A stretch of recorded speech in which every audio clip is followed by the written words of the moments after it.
Evet, Şanlıurfaspor taraftarlarına hayırlı olsun. Kemeye düştünüz. Bir Urfalı olarak sevindim. Niye sevindim? Hemen çıkıp televizyona, sosyal medyaya çıktılar. İş adamları yardım etmedi, belediye başkanları yardım etmedi, biliyorum milletvekilleri yardım. Ya oğlum niye yardım etsin? Ne diye orada başkandır? Para yemeye geldim birebirsiz. Ulan Kara Gümrük dediğimiz Kara Gümrük Urfa'nın bir mahallesi yok. Adam şampiyonluğa oynuyor. Bodrum bir kazadır. Süper Lig'de daha neyi sayayım ki?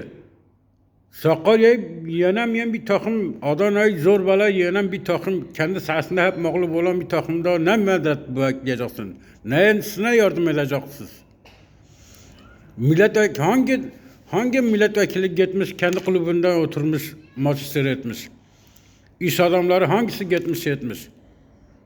Urfaspor gibi dilenen bir kulüp yoktur. Araştırın bakın. Hemen sıkıştılar mı, düştüler mi, yahut yenildiler mi? De işte falan iş adamı yardım etme. Niye etsin ya? Niye etsin? O zaman siz başkanlığı bırakın. Gidin düşsün. Mahkumdur düşmeye. Urfaspor mahkumdur. Siz olduğu müddetçe düşersiniz böyle. Hiçbir zaman da adam olmaz Urfaspor.